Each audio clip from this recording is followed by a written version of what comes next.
Qué bueno que están con nosotros en una nueva entrega de Enfoque 16, un compendio de las noticias económicas, políticas y sociales más importantes acaecidas en esta semana. Antonio Siriaco y Edmundo Ledesma, tenemos todo un placer de compartir con ustedes esta interesante propuesta informativa. Teacher, ¿qué tal? Muy bien, Edmundo, como tú lo has dicho, saludando siempre a los amigos de Enfoque 16 que cada fin de semana están con nosotros, obviamente con muchos temas, ya concluyendo en víspera de ya la Nochebuena y próximamente el Año Nuevo. Entonces, sin embargo, hay noticias importantes que hay que comentar. Así es, mire, la distribución de 1 millón de cajas navideñas por parte del gobierno a través del Plan Social de la Presidencia se ha visto marcada por grandes tumultos de personas, desmayos, pérdidas de tickets, empujones y desorden. Nuestro compañero José Torres nos tiene una historia. Para darnos tiro a nosotros cuando se hay un rebú, aparecen guardias de maíz para organizar desde las 3 de la mañana que estamos. No aparece un guardia, eso lo hacen ellos a la conveniencia de ellos. Es un abuso humano que el gobierno que no dé caja si hace. El acostumbrado reparto de cajas navideñas por parte del Plan Social de la Presidencia se ha visto matizado por el caos, el abuso de poder por parte de funcionarios y agentes policiales y militares, quienes irrespetan la dignidad de las personas que se aventuran a buscar una ración para tratar de asegurarles la cena de la Nochebuena a sus familias. Usaron todas las mujeres, los viejitos, llevaron una vieja grave para el hospital, la pisotearon ahí. Pero no lo contrario, porque a mí mismo yo estaba cerca de la fila y a mí no me dieron una caja, porque descubrieron que yo soy de la banda contraria, porque soy de los PRDistas anterior. Y es que además de los desórdenes ocurridos en Azua, también en Montecristi, Santiago y Neiva, hubo que suspender la entrega de las cajas navideñas por la mala organización del reparto, donde se ha visto inclusive a quienes distribuyen las raciones jugar una especie de garata con puños, entre los que menos pueden.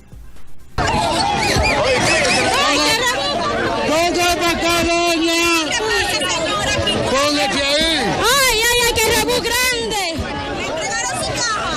¡No! El gobierno no ha tratado ese asunto como debe de ser. El equipo que está no ha sabido organizar esto. ¿Usted que debe de haber más organización? Más organización debe de haber. Aquí hay gente que ha llegado a las 4 de la mañana. Entonces el pendejo vienen a las 7 y a las 8 de la mañana. Entonces esos son los que cogen caja. Pese a que personas de la tercera edad y mujeres son víctimas de empujones y otros abusos durante la entrega de las cajas navideñas, la directora del Plan Social de la Presidencia, Iris Guava, minimiza los hechos. A resolver, porque realmente nosotros, tú sabes que traemos las cajas con cierta, pero esto está controlado y si faltan cajas, pues la buscaremos. Otros prefieren evitar tener que amanecer en largas filas y ser víctimas de grandes tumultos de personas, desmayos, empujones y desorden, por lo que optan por robar las cajas navideñas a los privilegiados que logran conseguirlas sin el más mínimo esfuerzo en la sede central del Plan Social de la Presidencia. El problema es que hay muchos jóvenes que no tienen en su casa comida, que no tienen posibilidades de mejorar sus condiciones de vida, no tienen trabajo, y por eso nosotros hemos dicho, hay que aumentar el trabajo, hay que buscar fórmulas de mejorar y de ampliar el trabajo en República Dominicana. Solamente trabajando podemos avanzar en este país. Este país no se avanza con demagogia, se avanza trabajando. Embarazadas, personas de la tercera edad, mujeres y hasta hombres fueron parte de los distintos escenarios de desorden para obtener las cajas de un valor de 1.300 pesos, de acuerdo con las autoridades. Mira, yo creo que Mundo, tú mencionaste al final de ese comentario que tú hacías. Bueno, Torres, lo hizo la presentación del reportaje. Claro, no, pero tú creo que y Torres lo dijo. La palabra desorden, realmente yo creo que recoge todo lo que ha venido pasando con esta distribución de las canastas navideñas, de las cajas navideñas que el gobierno ha hecho. Y yo creo que el gobierno debe organizar este tipo de reparto, porque eso no puede sencillamente verse un espectáculo. La población pobre, gente, tumultos, como tú dijiste, choferes en motoconcho esperando en una esquina para asaltar camiones del Plan Social de la Presidencia. Yo creo que eso es, mira, Edmundo, una vergüenza en un país como este, esa repartición, porque no es que tú puedas en un momento determinado ir en auxilio de los más pobres, de los más necesitados, pero eso hay que hacerlo en orden. O sea, no es posible que todos los años se repitan este tipo de espectáculos. Yo te puedo decir que yo veo esta situación bochornosa y lamentable como el gran pasivo social Claro, que claro. hay en nuestro país. ¿Y de qué forma? Que es la consecuencia de la pobreza, la indigencia que trae consigo mala educación, Así es. desorden y de manera muy particular Pero, una crítica a nuestros gobiernos. Tengo que hacerse el PLD. Claro, claro, Porque es claro. el gobierno o el partido que ha controlado la vida política y económica del país Durante los en los últimos 20 años. así es. Entonces, el PLD se vanagloria de su gran crecimiento económico. No, y de ser un partido su- organizado. y de su estabilidad macroeconómica, de ser Claro. un partido organizado. Claro. Y sin embargo, no han disminuido las variables sociales, sino que han desmejorado. Claro. La pobreza no ha bajado, la educación no ha mejorado, la delincuencia se ha incrementado. La salud, tú sabes cómo está. Y bueno, entonces, ese deterioro de las variables sociales es que trae como consecuencia este tipo de desorden. Claro, claro. Entonces, para rematar, el PLD, que como tú dices, que se aprecia de ser un partido organizado, no tiene la capacidad Para organizar de eso. organizar una migaja que se le da a los pobres para que pasen decentemente, más o menos alegre, la época navideña. Hay que poner así al descubierto la miseria humana, Exacto. se cercena la dignidad humana. Bueno, yo no quiero seguir hablando de eso. No, y además da la impresión como si estuviésemos en un país, y eso a uno le duele decirlo, africano, donde hay una cantidad importante, en algunos países de África, en algunas zonas, una hambruna. Entonces no es posible eso, que en esta sociedad se supone que, como tú has dicho, una economía que ha crecido, ¿verdad? Durante los últimos 50 y 25 No, años. los últimos 3 años, Y un entonces, 7%. Un 7%. 2 puntos por encima Claro, no de puede- su potencial. Así es. Oye, ninguna economía de América Latina. Entonces no ha habido forma de que ese crecimiento sostenido se refleje mínimamente Claro. Claro. en la mejoría de la gente, y eso no está bien. Mira, y siguiendo con esto de la canasta y las críticas, la sindicalista del transporte, Socorro Monegro, mostró su rechazo a la forma en que el gobierno distribuye las cajas navideñas. Asimismo, dijo que la repartición de dádivas representa un retroceso para la democracia dominicana, ya que denigra la moral de las personas, sobre todo de los más necesitados. Vamos a ver en este corte estas declaraciones. La gente no come solamente el 24 de diciembre, ni come el del 31 de diciembre.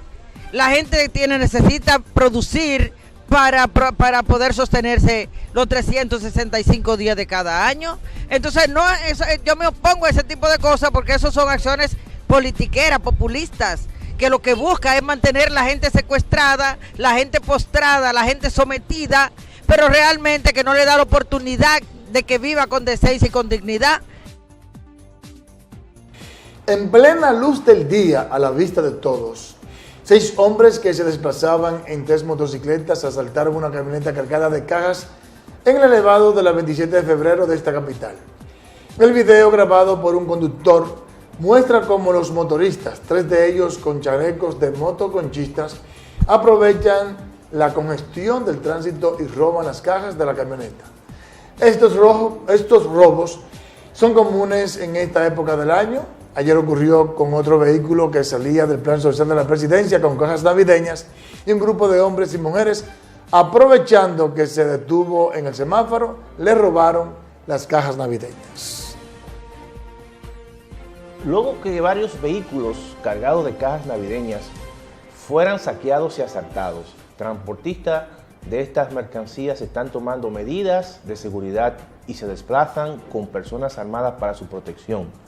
Una fotografía que circula en las redes sociales muestra a un hombre armado montado en una camioneta cargada con cajas navideñas del plan social de la presidencia, mientras el vehículo se desplaza por una vía. Desde que comenzaron las entregas de las cajas con los productos navideños, se han producido algunos saqueos y asaltos, uno de los cuales mostró a 3 hombres que se desplazaban en motores desmontarse de ellos en plena vía pública y atacar a una camioneta que estaba circulando por el elevado de la 27 de febrero del Distrito Nacional. Miren, teacher, como les decía ahorita, y también usted lo dijo, bueno, ese asalto es precisamente una u otra de las variables sociales que se está deteriorando. Eso. La delincuencia pulula en el país. No, y está organizada. ¿Por qué? Y se organizan. ¿Por qué? Bueno, porque la pobreza, la marginalidad, la exclusión ha empujado a la juventud y a una gran parte de la sociedad dominicana a que se meta asaltante, a que se meta delincuente. Fíjate cómo incluso hay muchos que incluso dan la cara, que dicen, sí, no la estamos cogiendo, porque, bueno, no nos queda de otra, no tengo trabajo, no tengo nada, yo estoy del gobierno, me lo estoy cogiendo. O sea, ya ni vergüenza tiene la gente, ha perdido la dignidad. Claro. Y se atreve a cogerse algo y a dar la cara ante los medios de comunicación, a justificar ese acto que, por supuesto, uno no puede aplaudir, sino todo lo contrario. Obviamente que ahora, no. lamentar que esto está pasando como consecuencia de que la pobreza sigue creciendo de manera en términos absolutos, directamente proporcional, utilizando un término de matemática. Claro. Directamente proporcional a cómo crece la economía dominicana, así paralelamente crece la delincuencia, porque directamente proporcional a cómo está creciendo la economía, se está incluyendo a millones de dominicanos de percibir algo de ese gigantesco crecimiento económico. Pero mira, se da algo importante que muchas veces se encubre con respecto a los datos. Mientras el gobierno, por ejemplo, y las autoridades dicen que la pobreza en la República Dominicana ha venido cediendo en términos de el porcentaje, por ejemplo, en términos del porcentaje de pobres, quizás hay menos pobres que en el año 2003, porque por la crisis que ocurrió, la crisis bancaria.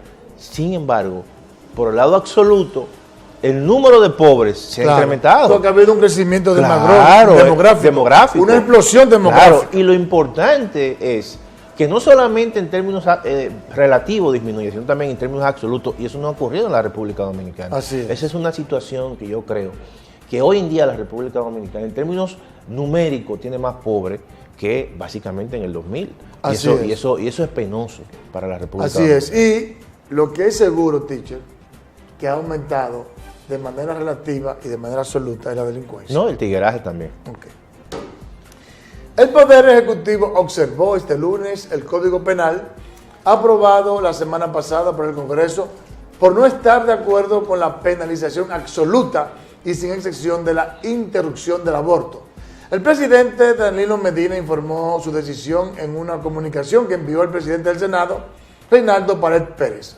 Si bien el mandatario está de acuerdo con el fundamento de la Constitución en el respeto a la dignidad humana, cree que el establecimiento de excepciones a la penalización del aborto cuando la vida de la madre corre peligro, cuando el embarazo fuese el resultado de una violación o incesto, o cuando se determine clínicamente que el feto contiene malformación congénita que haga inviable la vida del concebido, son perfectamente consonas con los valores predominantes de la sociedad dominicana y con la Constitución.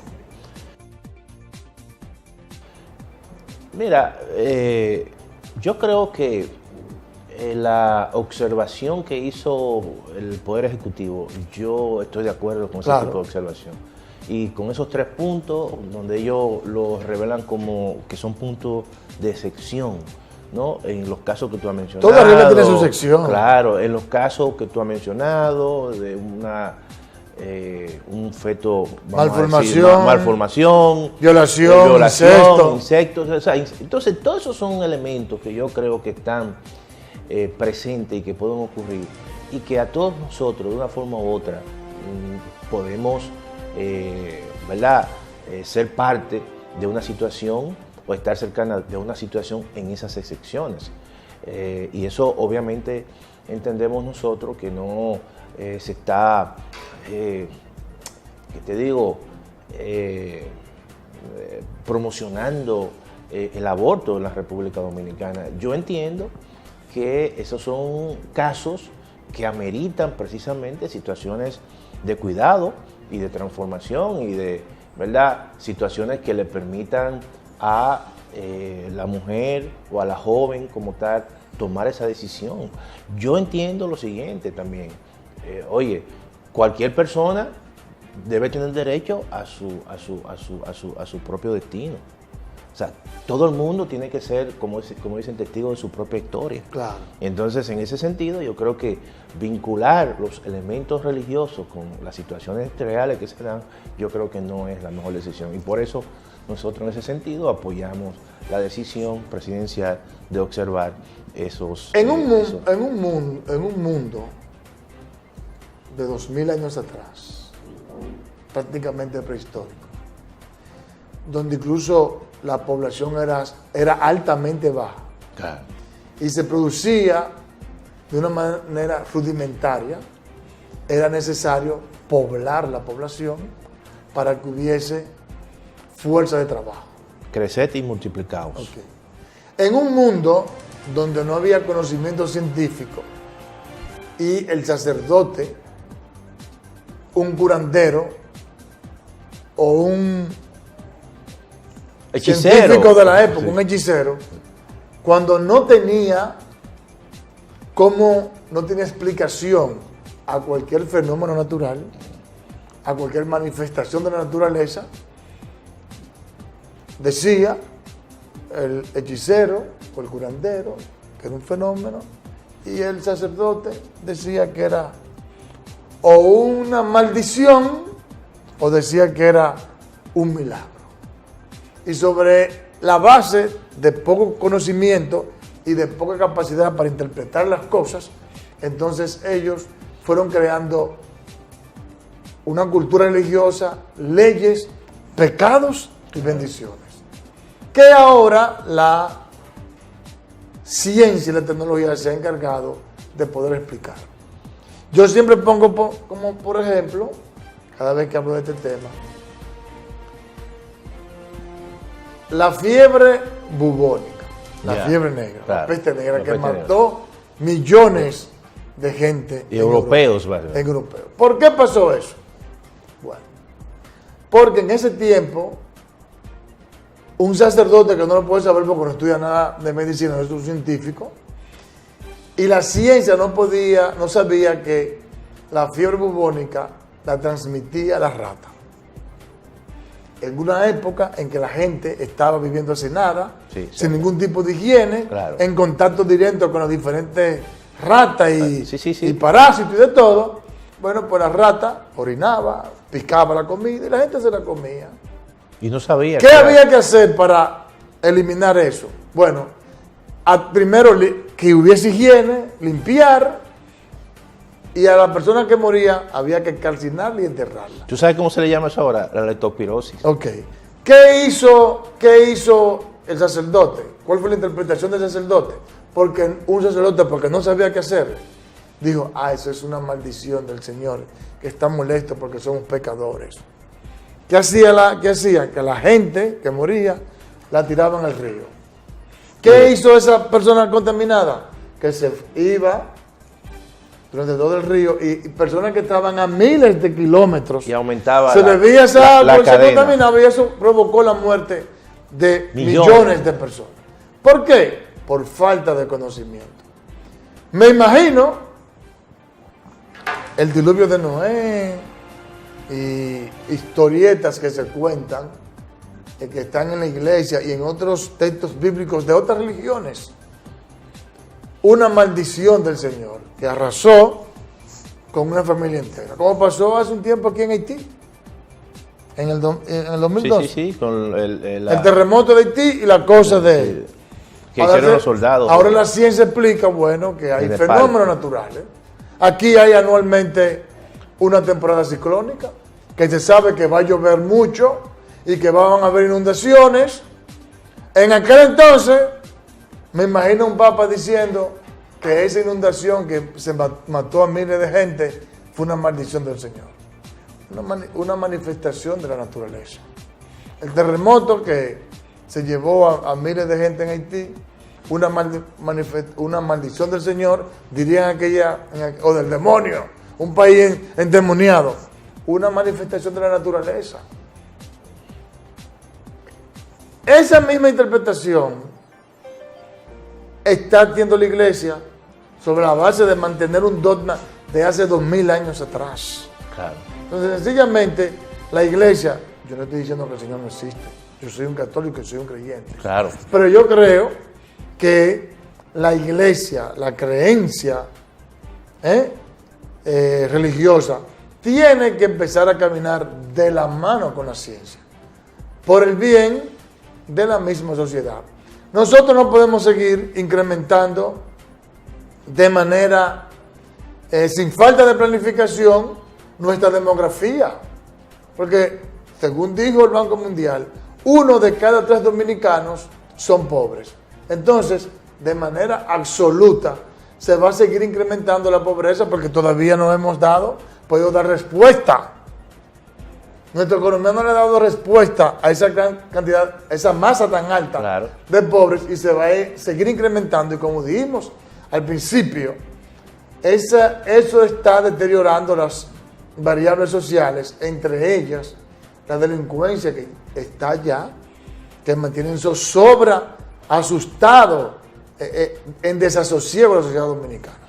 Así es. Mira, y siguiendo con ese tema, la fiscal del Distrito Nacional, Jenny Berenice Reynoso, favoreció las observaciones del Poder Ejecutivo al nuevo Código Penal y reveló que en 14 años que tiene en el Ministerio Público no ha conocido la primera condena por aborto en el país, a pesar de estar prohibido. Asimismo, Reynoso llamó a los legisladores a ser más objetivos en el tema de la interrupción del embarazo y a entender la problemática con la realidad en las que se vive en la República Dominicana. Veamos en este corte esas declaraciones. Totalmente de acuerdo con la observación que le hizo el presidente de la República. Siempre he abogado porque existan algunas casuísticas en las que a las mujeres se les permita abortar. Si bien es cierto que no soy partidaria de un sistema donde el aborto se haga en cualquier caso, sí soy plenamente partidaria de la observación que hizo el presidente. El senador por la provincia de San Cristóbal, Tommy Galán, manifestó que se debería respaldar y acoger las observaciones del Poder Ejecutivo con relación al tema del aborto. Sin embargo, para legisladores de la oposición, el presidente Danilo Medina juega una doble moral en lo relativo a este tema. Es un tema que, como ha segmentado a la sociedad, hay posiciones muy extremas y hay posiciones que han asumido acciones para generar niveles de influencias dentro del Congreso. Pienso que una discusión, lo primero es que debemos despojarnos de eso, liberarnos de eso, de las presiones, de que nadie se sienta con un presionado ni influenciado en llevar al debate situaciones que no deben ser carácter de debate, porque yo pienso que en este caso nosotros estamos de acuerdo frente a las observaciones planteadas por el Ejecutivo frente a las condiciones de excepción y los causales. Asimismo, la coordinadora del Movimiento Cívico Participación Ciudadana, Josefina Arbelo, favoreció que el Poder Ejecutivo haya observado el Código Penal, asegurando que se pensó con esta decisión en el derecho de las mujeres. Asimismo, criticó que las discusiones por el Código Penal haya demorado tanto tiempo, ya que es una necesidad que tiene la población. Veamos esto. El mismo hecho de que el Congreso no haya podido ponerse de acuerdo internamente, conjuntamente con el Poder Ejecutivo, eso en cierta medida nos atrasa, pero la disposición del presidente de la República de observar el código en las 3 causales que permitiría el aborto, nosotros estamos totalmente de acuerdo. Teacher, 2 cosas. Dos pequeños comentarios respecto a la noticia que usted leyó, claro, de Participación Ciudadana, y yo la de Tommy Galán. Claro. Y los senadores de oposición. Claro, claro. Miren, para que Participación esté de acuerdo con el presidente de la República, tiene que el presidente estar o haber tomado una decisión muy acertada. Porque normalmente Participación Ciudadana es un crítico del gobierno. Y fíjense que ahora está respaldando en un 100% la decisión del presidente. Y luego, con los legisladores, ¿qué pienso? O que son indoctos y por tanto no se merecen ser legisladores, o que sencillamente están haciendo oposición inferior, oponerse por oponerse al gobierno. ¿Quién sabe? Vamos a una pausa.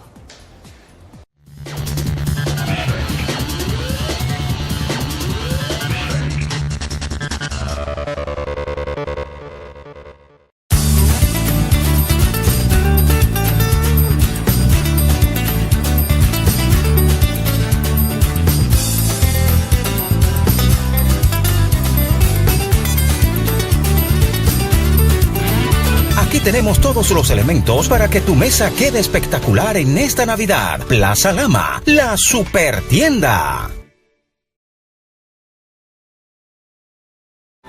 Se acerca Navidad y Año Nuevo y aquí en Plaza Lama encuentro todo lo que necesito para verme espectacular en estas fiestas. Blusas, vestidos, ropa divina y los zapatos. No. Es que aquí se arman las reales pintas top.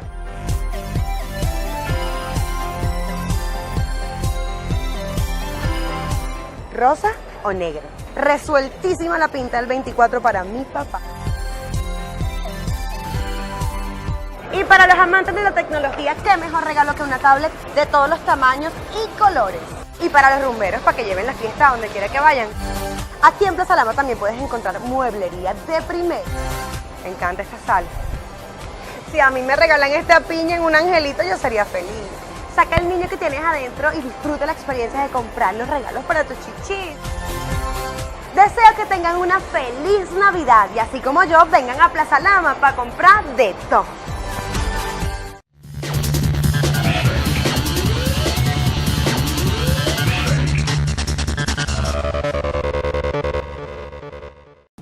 Gracias por seguir con nosotros en Enfoque 16.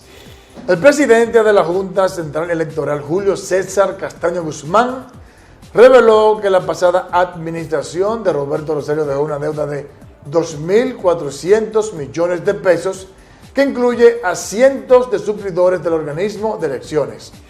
Castaño Guzmán ofreció la información a su salida del despacho del presidente Danilo Medina, con quien se reunió por más de 1 hora para tratar el tema y donde dijo que el mandatario se comprometió a ayudar a saldar la deuda dentro de las posibilidades económicas del gobierno. Le debemos 641 millones de pesos a la compañía Indra, que fue la que sirvió los equipos que se utilizaron en las elecciones. Le debemos 168 millones a la cédula, a la compañía que sirvió la cédula de identidad. Le debemos 91 millones de pesos a los periódicos. Debemos, aparte de eso, 531 millones de pesos al plan de retiro.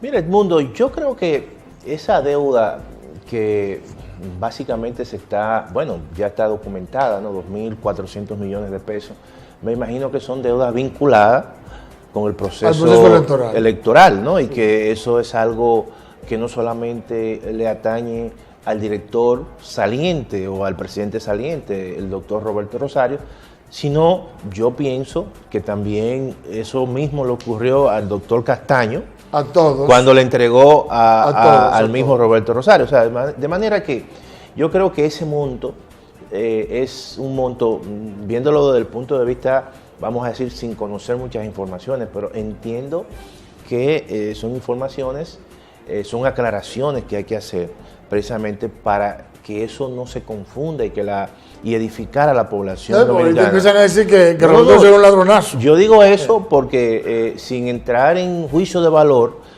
pero es importante que la rendición de cuentas y más de organismos tan importantísimos como es la Junta Central Electoral, eso siempre edifiquen a la población dominicana. Fíjate que en la declaración el doctor Castaño Guzmán dice, la Junta le pidió al gobierno 8,000 y pico de millones de pesos y el gobierno le dio 6,000. La diferencia son precisamente deudas. Lo que faltó, la deuda o ese faltante es precisamente lo que el gobierno no le entregó a la Junta Central Electoral.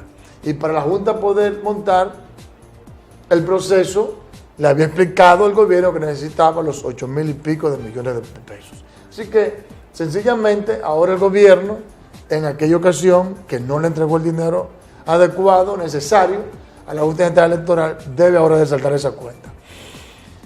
Que, de por sí, hay que recordar que por varios meses hubo fricciones entre el gobierno y la pasada Junta Central Electoral, precisamente porque Roberto Rosario se estaba quejando de que no le estaban dando el presupuesto que necesitaba para el adecuado montaje del proceso. Y por eso, sencillamente, se endeudó. ¿Tú no crees que las elecciones en este país salen demasiado caras?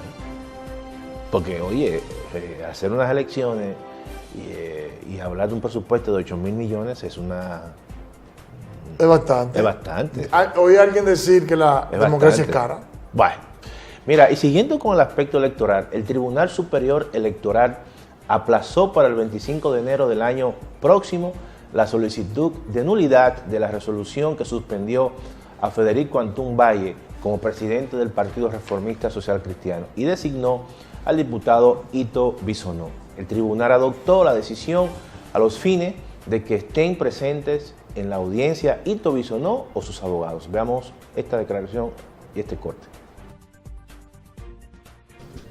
Hoy ustedes le creen que ustedes, me imagino que tienen una asociación de comunicadores o de periodistas, que si ustedes tienen una directiva los pueden sustituir a ustedes sin hacer una elección en el plazo indicado y sin ni siquiera habérselo comunicado a ustedes. Ese es el caso que nos ocupa, es lamentable. Cuando se hace la reunión del 4 de diciembre pasado, es precisamente mediante una certificación que emite la Junta Central Electoral con un padrón certificado que dice que esa era la comisión ejecutiva legítima. Ellos alegan a una asamblea del 31 de diciembre donde reformaron los estatutos que nunca la depositaron en el partido. Entonces nosotros solicitamos precisamente esa asamblea porque la primera donde actuamos legítimamente sí la tenemos. Necesitábamos la ilegítima, la ilegal, la fraudulenta, donde el presidente del partido de manera de soslayo trató de prorrogarse 2 años. Él termina en el 18 y trató de irse al 20. Y aparte de eso, nombró una serie de dirigentes que no lo sometió a la asamblea ni mucho menos. Teacher, yo les reitero que ya yo me siento impotente, incapaz. ¿De qué? Para hablar del Partido Reformista. Mira, yo te voy a decir una cosa. Yo creo que esta situación que se está dando en ese partido es quizás algo que le puede convenir a ese partido. Desde ahora. ¿Por qué? No, porque yo lo que creo, mira, por primera vez yo siento que el ingeniero Antún está buscando en ese partido generar un aspecto importante de identidad.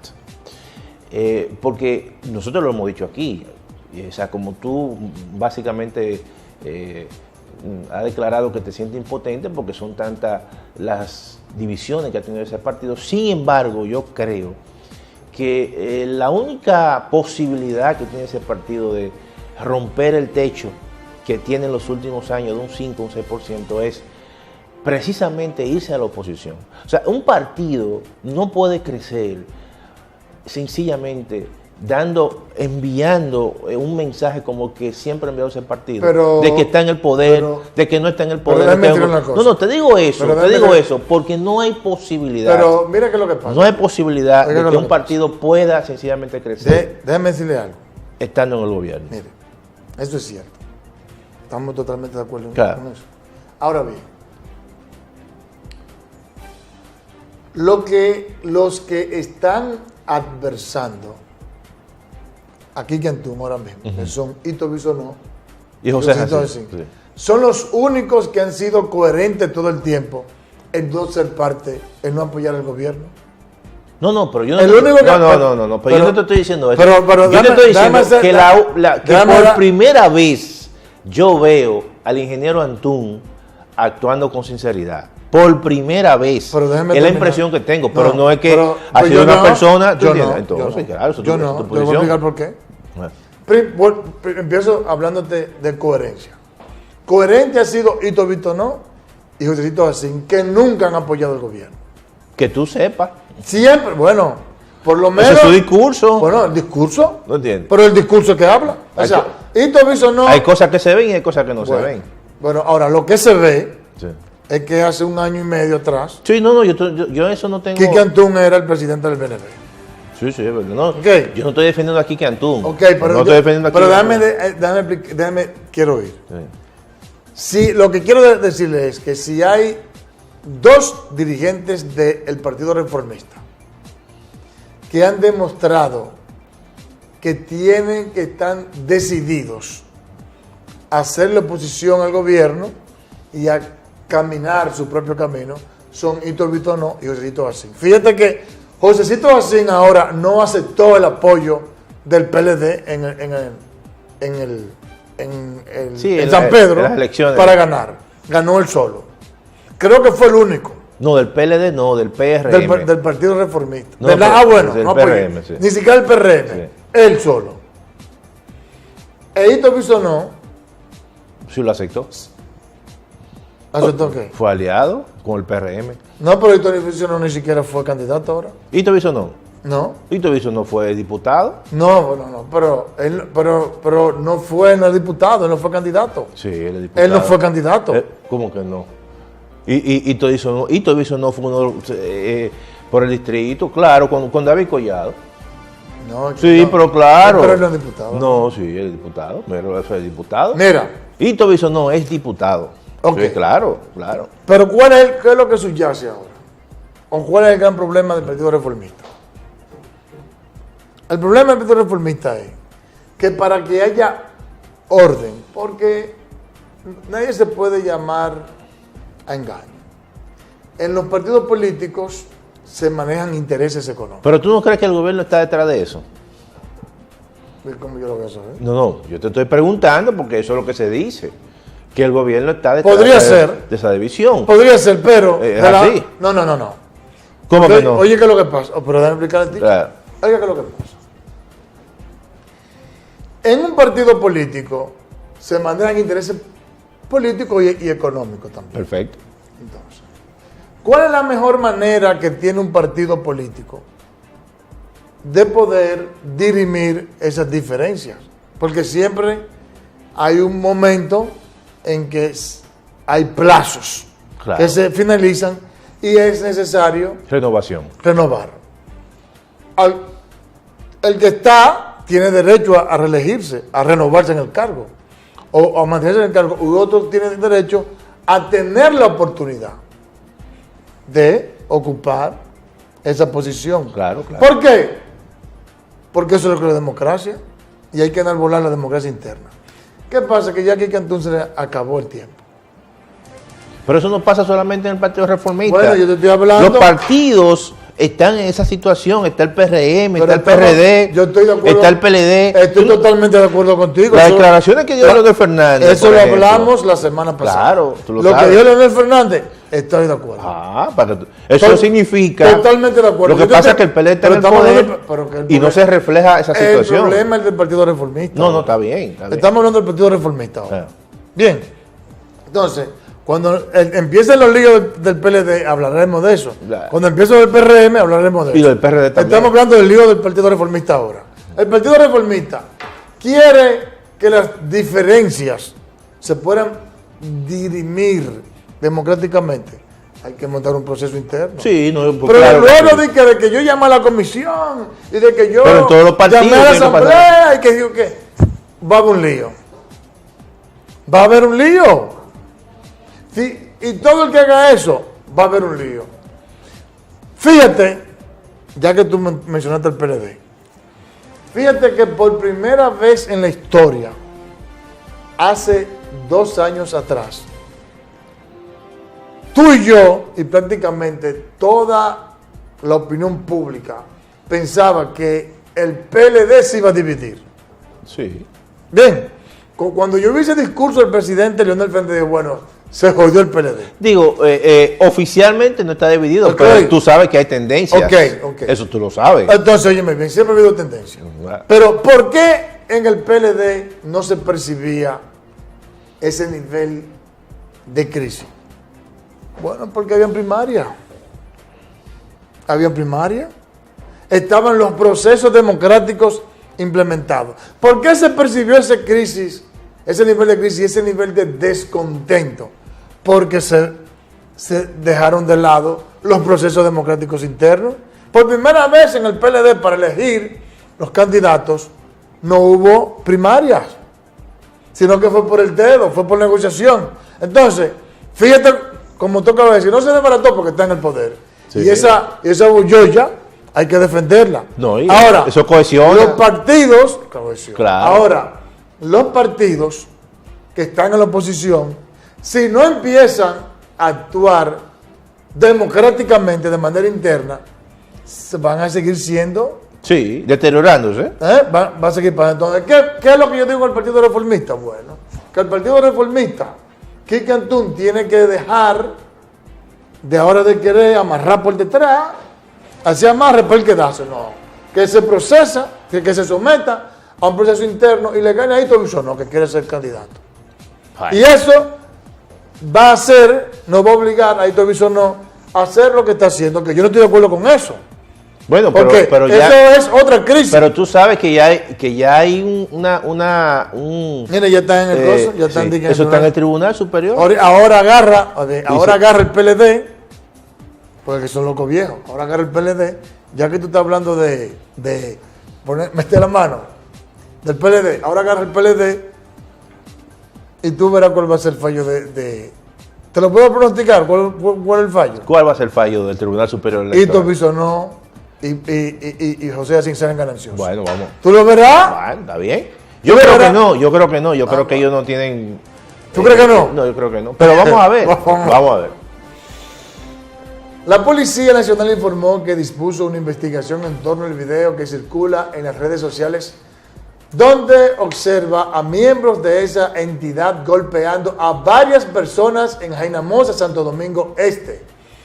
El vocero de la uniformada, general Nelson Rosario, explicó que el hecho ocurrió la noche del pasado domingo mientras se pretendía retener los equipos de música de un colmado propiedad de un hombre solo identificado como Ramón. Según la versión de los miembros de la Policía Nacional que actuaron, esa noche recibieron 3 llamadas de vecinos de esa zona donde daban cuenta de que el alto volumen de la música que tocaban en ese negocio le impedía dormir o su tranquilidad. En ese sentido, la unidad antirruido de la zona oriental se presentó al lugar. El propietario del negocio cerró el negocio, las bocinas, y quedaron 13 sillas afuera que fueron recogidas por los miembros de la Policía Nacional y montada en la unidad. Según siguen narrando los miembros de la Policía Nacional, cuando el mayor Reyes estaba en el vehículo donde se estaban montando la silla, el propietario del negocio, cuyo nombre según me informaron es Ramón, se acercó a la unidad de la policía, sorprendió al mayor, lo tomó por el cuello, lo hizo perder el conocimiento, le quitó la pistola y en eso entonces intervinieron los demás policías y se armó la trifulca que ustedes están viendo a través del video. Mira, la policía ha tenido. Oye, yo vi el video, pero la verdad que fue que. Un abuso. Le cayeron a palo. Le dieron a un jovencito, a un joven ahí. Creo que por los oídos. Con maldad. Con maldad. Y parece que eso, cuando te dan por los oídos, eso prácticamente te genera una situación de descontrol en tu cuerpo. Mira. Yo vi eso. Está también pendiente de los de Baní. Sí, eso no es un abuso de parte de la policía. La policía no puede actuar así. Mira, voy a decir esto por como quinta ocasión. Se supone que la Policía Nacional. Oye, eso es increíble. Está entrenada o debería de estar entrenada para manejar ese tipo de situación con mayor destreza. Sí. Para inhabilitar cualquier acción agresiva de un ciudadano, teniendo o no la razón, sin que se le haga tanto daño físico. Sí. He dicho en varias ocasiones, y se supone que a la policía se le da entrenamiento, que hay estilos de artes marciales que permiten inhabilitar a una persona sin necesidad de hacerle tanto daño. Bueno, pero cualquiera, hay miles, hay miles de personas que pueden estar viendo este programa que practican artes marciales. Claro. Y se sabe que en jiu-jitsu, en aikido y en varios estilos de karate hay movimiento para desarmar a la gente y para inhabilitarla someterla sin tener que darle un tubazo en una oreja, sin tener que entrarle a palo a una gente. Porque ahí hay daños que posiblemente... No, son lesiones permanentes. Exactamente. Son lesiones permanentes. Yo vi eso y verdaderamente yo digo, bueno, pero estamos nosotros en un mundo salvaje. O sea, la policía, como tú has dicho, tiene que ser entrenada para precisamente enfrentar ese tipo de actos. De otra forma, la policía no puede seguir ya siendo una policía básicamente de la caverna, porque esos son policías de la caverna. Claro. Eso no puede ser, señores. Mira, y cambiando un poco el tema, Edmundo, la Superintendencia de Bancos y la Procuraduría General de la República firmaron un acuerdo para la creación de la Unidad de Investigación de Delitos Financieros, con el objetivo de perseguir e instrumentar jurídicamente a quienes se dediquen a la intermediación financiera de manera irregular.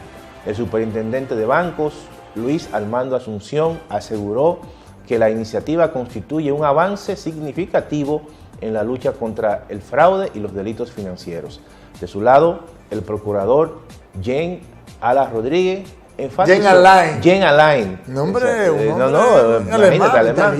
enfatizó que dicha unidad provee al Estado de las herramientas necesarias para combatir las infracciones de esta naturaleza con la experiencia y especialización que se requiere. Veamos en este corte estas declaraciones.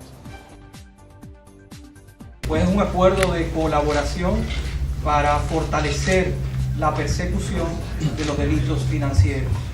Se ha desarrollado un muy buen trabajo hasta la fecha en esta materia, con resultados tangibles que han estado a la vista de todos. Ustedes bien los han reseñado en todos los medios, pero ha llegado el momento de dar un paso hacia adelante. El proceso de persecución de esos delincuentes se va a agilizar.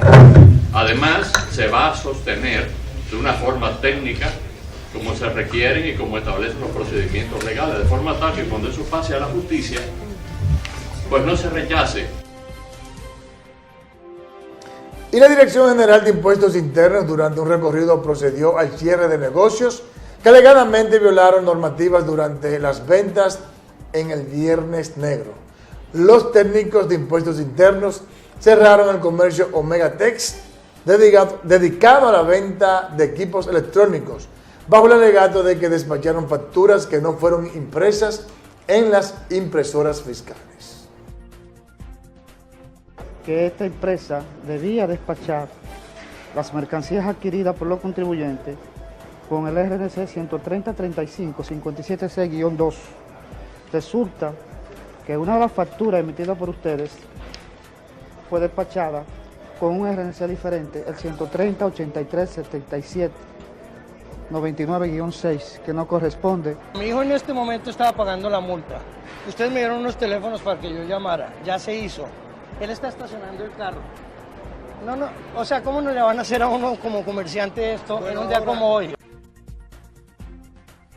Mira, Edmundo, la verdad es que la DGI está bastante... Yo estoy de acuerdo con eso que está haciendo. Rígida, vamos a decir, con respecto a la evasión impositiva. Tú sabes que la evasión en la República Dominicana ronda entre un 30% en algunos casos y en otros casos hasta un 40%, una de las más altas en toda América Latina. Hay que cerrar esa brecha. Yo creo que hay que cerrar esa brecha. Y el gobierno, todo parece indicar que no va a ser una reforma o un pacto fiscal de manera formal, sino que va a tomar medidas. Y una de las medidas que está tomando es precisamente el combate a la evasión fiscal. Fíjate en una cosa.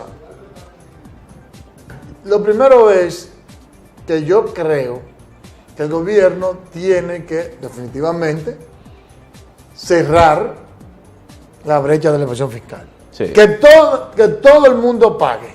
Desde el más grande hasta el más pequeño. Ahora, como quiera, tiene que ser una reforma. ¿Por qué, teacher? Porque... Pero el impacto va a ser más ligero. Claro. Pero no está bien que tengamos un modelo tributario altamente regresivo. En el que prácticamente el 70% de los tributos son indirectos. Indirecto, así es. Todo el mundo sabe a quién es que eso castiga. Así es. Pero hay otro elemento.